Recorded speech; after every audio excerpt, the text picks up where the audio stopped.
소중한 일상이 한순간 송두리째 무너졌습니다. 그래서 뭐 어떤 한 사람이 저를 괴롭힌다 그러면 그 사람을 갖다가 저걸 하게 신고를 하면 되겠지만은 이거는 불특정 다수를 통해서 그런 식으로 해서 괴롭히니까 하루 이틀 오면은 그만 오겠다, 연락 안 오겠다 했어요. 근데 이게 날이 가면 날이 갈수록 더 심해지고 모르는 번호로 전화가 그냥 계속 오고 있어요. 아이고. 네. 이게 지금 현재 오늘만이에요, 오늘만. 아, 지금 저게 몇 건이에요? 끝이 안 보여요. 낯선 번호로 전화가 오기 시작한 건 지난 3월 13일. 단순 스팸 전화로만 생각했는데 한 달째 계속되고 있습니다. 제가 전화를 안 받잖아요. 수신차 되면 핸드폰으로 와요. 선생님, 제가 전화 드렸는데 부재 중이셔서 연락을 드렸다. 혹시 선생님 맞냐? 그래서 뭐 때문에 그런데요? 그러면은 소화기 넘어 누군가는 끈질기게 연락을 해왔다고 합니다. 아버지한테. 인터뷰 도중 울리는 전화벨. 받아도 돼요? 지금도 전화가 와가지고 네, 여보세요?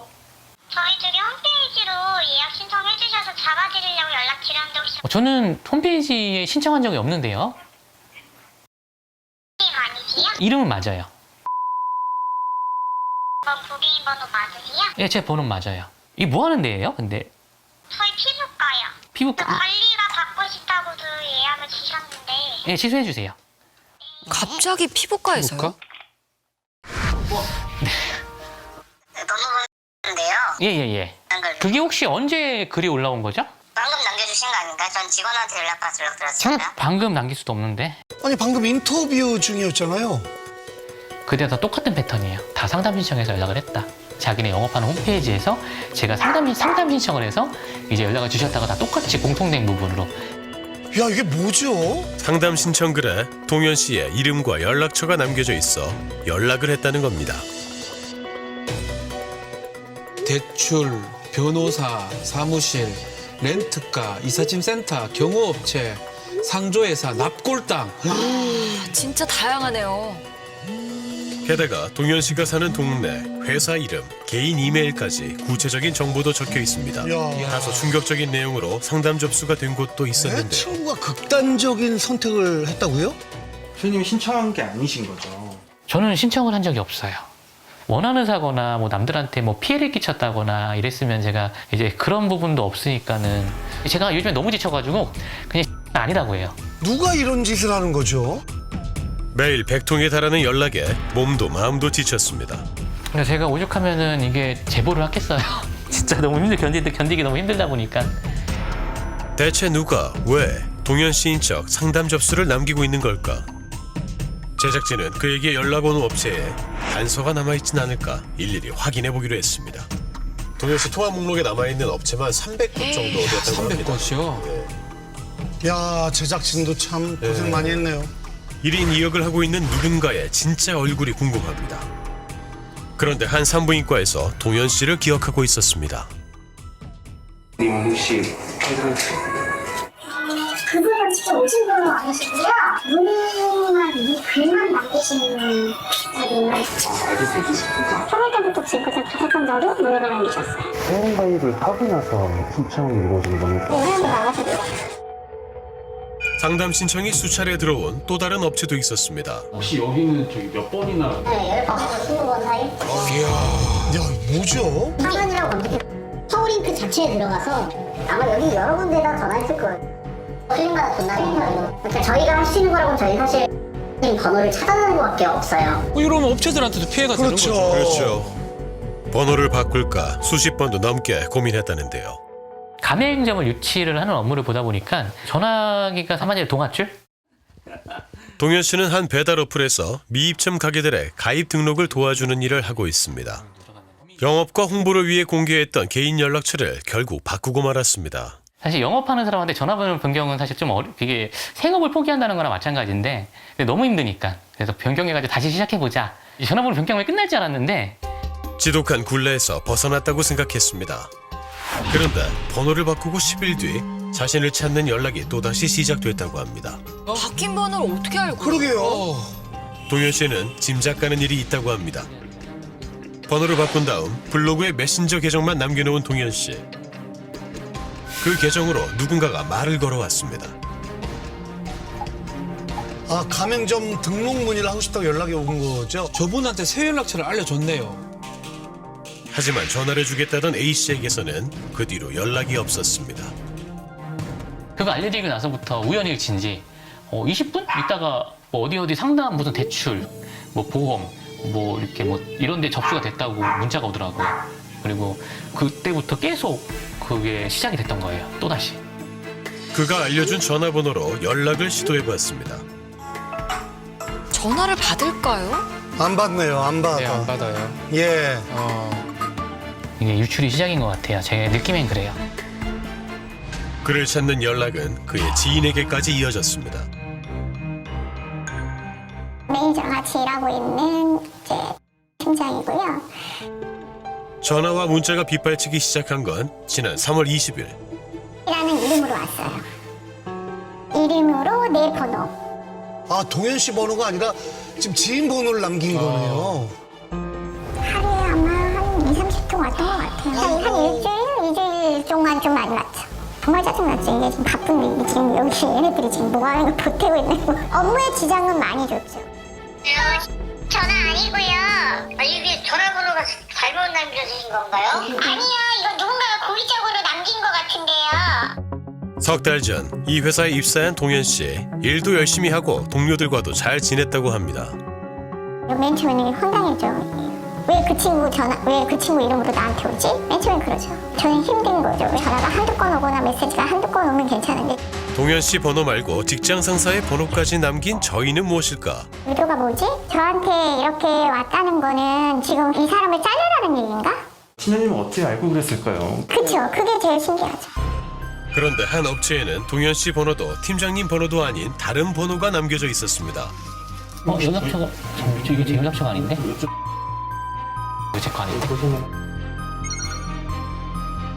의문의 번호 주인은 누구일까? 그 또한 전화 테러의 피해자였습니다. 처음에는 그냥 대수롭지 않게 생각했는데 이게 계속 오다 보니까 받아오면 계속 이런 씨랑 아시는 사이셨습니까? 전혀 몰랐습니다. 네, 만나본 적도 없고요. 동현 씨와 전혀 관계가 없답니다. 아무 번호나 입력하는 건가요? 진짜 저러면 답답해요. 하고 계신 일은 정확히 씨랑 똑같은 일하고 있는 영업 매니저고요. 공통점이라고 동종업계 일하는 사람들. 취재 도중 의문의 연락처를 하나 더 발견했습니다. 일주일 내내 왔었어가지고. 씨랑 뭔가 개인적으로 아시거나 뭐 이러시지는 않으세요? 아니요, 몰라요. 라는 사람이 있어요, 실제로. 네네. 야, 이게 뭘까요? 연락받은 시기들이 3월로 전부 비슷해요. 네. 제 번호를 오픈되어 있긴 하죠. 사실 제가 인사 관련돼서 하는 일이라서 또 채용을 했었거든요. 세 사람 모두 한 회사와 관련이 있고 인터넷에 연락처가 공개돼 있다는 공통점이 있습니다. 모두 한 회사 관련자들이 막 악의를 가지고 이런 행동을 하는 것 같은데요. 네. 녹취는 안 가지고 있어요. 왜냐면 저로 인해서 누군가가 또 피해를 당하는 게 그게 저는 너무 죄책감이 드는 거죠. 그게 왜냐면 X라는 이름이 항상 거론이 되니까. 제가 봤을 때는 제 회사에 대해서 잘 알고 있는 사람 같아요. 목적은 하나예요. 거기서 이제 퇴사시키려고 하는 거고 매장하려고 하는 거구나. 동현 씨는 사실 의심 가는 인물이 있다고 합니다. 어떻게 보면 우연일치인지 모르겠는데 그 전에 대표가 스토킹 행위로 경찰서 가서 이렇게 조사 받고 난 후로 이런 게 전화상으로 이렇게 아무래도 좀 그 사람이 좀 의심이 되기도 하고. 작은 후원단체에서 대표와 직원 관계였다는 두 사람. 무척 각별한 사이였지만 동현 씨 퇴사 이후 문제가 불거졌다고 합니다. 그 NGO 단체에서 제가 잠깐 이제 그 대표랑은 8개월 동안 같이 일을 했었거든요. 그러면 이제 사업주님들한테 같이 전달을 해가지고 후원 받으면 그거에 따라서 커미션을 회사에서 받아왔는데 개인적인 사정 때문에 퇴사를 했는데 그로부터 한 달 뒤에 톡이 왔어요. 후원자가 중간에 뭐 탈퇴를 했다. 후원하다가 중지했다. 중지해버리면 환수라고 해가지고 수수료가 이제 들어가는데 그 돈을 줘야 된다 해가지고 후원자의 후원이 3, 4개월 내 종료되면 체결 시 받은 수수료를 돌려줘야 한다는 근로계약서를 근거로 돈을 돌려달라는 것이었습니다. 지난 10월부터 3개월에 걸쳐 윤 대표에게 총 201만 원을 보낸 동현 씨. 그런데 문제 또 1월 달에 1월 달 초에 또 저한테 무슨 뭐 명단을 갖다 또 보내면서 이 사람들이 탈퇴를 했다 그러면서 97만 원인가 요구하더라고요. 근데 사실 퇴사한 거잖아요. 퇴사를 했는데 이제 작은 돈도 아니고 계속 요구하면 저도 부담이 된다. 사실 대표님이랑 인간관계 틀어지는 게 싫어서 저도 준 거다. 그래서 앞으로 이런 식으로 좀 연락 안 하셨으면 좋겠다. 이렇게 자기도 그러면은 뭐 자기대로 뭐 대응을 하겠다 이러더라고요. 그래서 그렇게 하시라고 전 그랬는데 이후 대표의 연락처를 차단했습니다. 그리고 다음 날부터 동현 씨 계좌로 메시지와 함께 1원씩 이체를 했다고 합니다.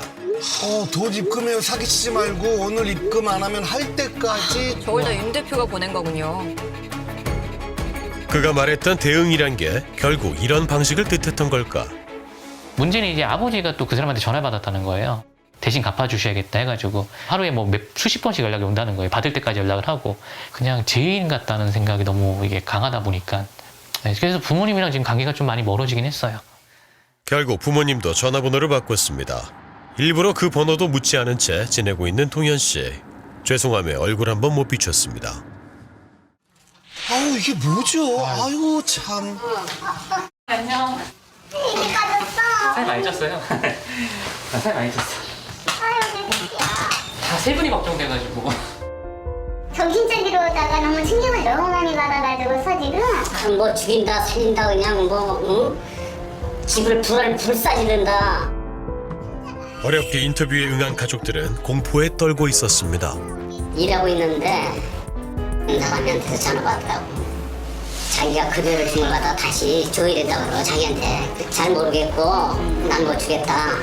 그러니까 또 전화가 왔더라고. 우리 아들이 한 2억 가지고 나갔다 이렇게 이제 거짓말을 했지.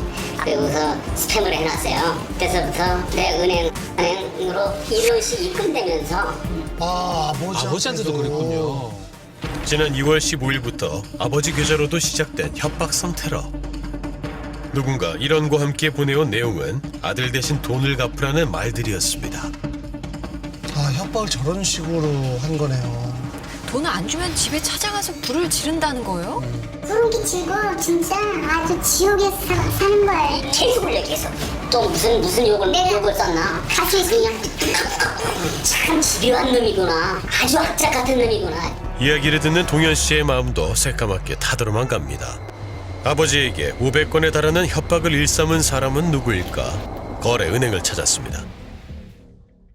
그 상대 계좌하고 이름하고 좀 알고 싶거든요.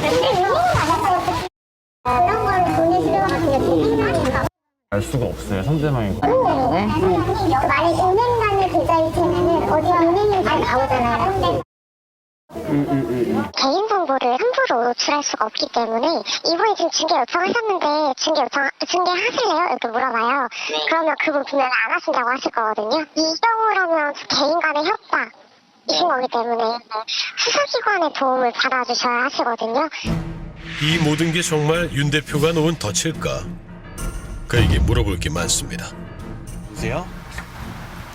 예, 안녕하세요. 저는 그 MBC 실화탐사대 제작진인데요.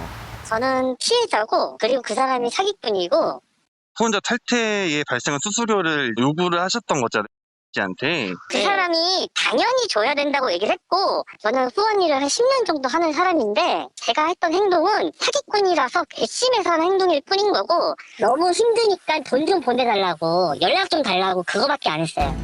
씨의 계좌나 아버지 계좌에 욕설이 좀 섞여 있길래 그건 제가 아니라니까요. 그냥 이거 방송에 나갈 것도 아니에요. 끊을게요. 하지만 가족들의 생각은 전혀 다릅니다. 우리는 100% 이상하게 지금도 마찬가지예요. 대표가 돈을 보낸 거라고 생각하시는 이유가 있을까요? 아버지가 윤 대표를 피하기 위해 거짓말로 아들이 가져갔다 말한 2억 원. 그 2억 원 얘기가 계좌에 찍혀 있었던 겁니다.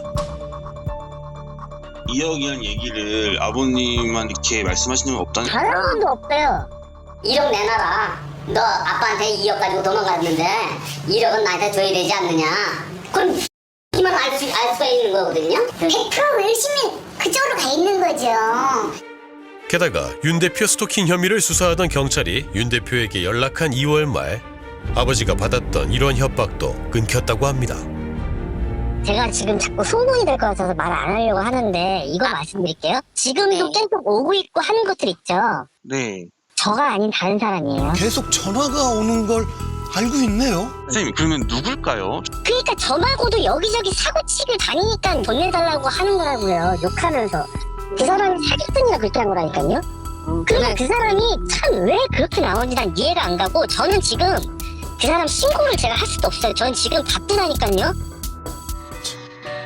협박과 의문의 테러로 소가리를 해온 지 3개월째. 새로운 저도 상담 많이 해봤지만 새로운 케이스라 사실 그거는 뭐 영업 장애도 아니고 이제 일반이니까 그거는 딱히 적용되는 장면이 없거든요. 애매해요. 그러니까 별다른 방법이 없어요. 경찰도 마찬가지예요. 아직도 동현 씨를 향한 공격은 계속되고 있습니다.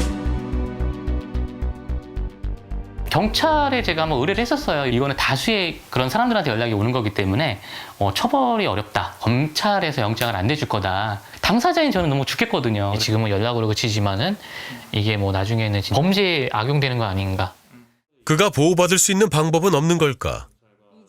본인이 직접 연락을 하면 스토킹 처벌에 관한 법률이 그대로 적용이 가능한 사안입니다. 문제는 이제 직접적이지 않다라는 게 지금 여기서 핵심 쟁점이거든요. 제3자를 이용해서 범죄를 저지르는 경우를 간접정범이라고 합니다. 그래서 스토킹 처벌에 관한 법률에 따른 간접정범의 형태로 아마 수사가 진행될 수는 있을 것 같거든요. 일단 목표는 뭐냐면 가해자가 누군지 특정하는 거거든요. 동현 씨는 아직도 윤 대표에 대한 의심을 떨칠 수 없다고 합니다. 다시 그를 찾아가 봤지만 만날 수 없었습니다. 저는 정확하게 지금 얘기한 거 다 사실이고 경찰한테 다 얘기했고 저는 그래서 끝났다니까요. 네. 내가 한 게 아니라 다른 사람이 하고 있다니까요. 이대로 두고 볼 수만은 없습니다. 직접 범인 추적에 나서기로 했는데요. 변경을 한번 해보겠습니다. 먼저 동현 씨 블로그에 제작진 번호를 올려 연락을 기다려봤습니다. 범인이 블로그 보고 있다면 연락을 하겠죠. 그렇죠. 그리고 다음날 오전 모르는 번호로 연락이 왔습니다. 네, 여보세요? 실례지만 님 핸드폰일까요? 아닌데요. 혹시 어떻게 보시고 전화 주신 거예요? 대출금 상담해주는 곳이거든요. 근데 힘으로 IP로 번호가 2개가 신청됐어요. 오늘 8시 32분에 하나 했고요. 하나는 어제 를 했고요. 지금 동현 씨가 번호를 바꿨다고 생각한 거네요. 그렇죠. 고객님 되십니까? 아니요, 제 번호로 해서 이름으로 문의가 올라왔던 건가요? 예예. 혹시 IP 좀 말씀 가능하실까요? 211점 211. 맞아요. 오. 이 IP를 고객님 똑같아요. 네, 알아보세요. 먼저 여러 업체를 통해 입수한 동현 씨 번호로 남겼던 사람의 IP입니다. 하루 동안 제작진 번호로 상담 접수가 된 IP는 2개. 그런데 둘 사이에 공통 IP가 존재합니다. 아, IP 2개가 똑같네요. 이게 단서가 될 수 있지 않을까요? 전문가는 IP의 반복이 좋은 신호라고 이야기합니다.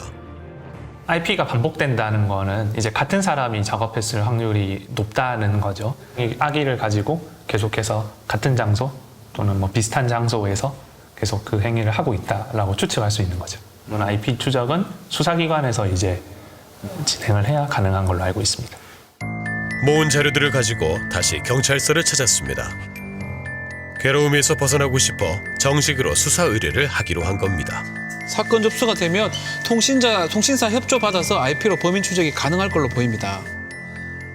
핸드폰 온 거 다 정리해서 가져왔어요. 수사하시는데 좀 도움 좀. 대신 한번 해주세요. 진짜 경찰관이 이렇게 나서주셔야지 이게 전화비리 진짜 무서울 정도로 너무 힘들거든요. 제가 정말 터무니없는 거나 아니면 또 안 될 것 같으면 배려를 하는데 지금 그래도 어느 정도 약간 그래도 입증이 된다고 보여지긴 하니까 네. 제가 접수를 하겠습니다. 변호사가 규정이 되면 연락이 갈 겁니다.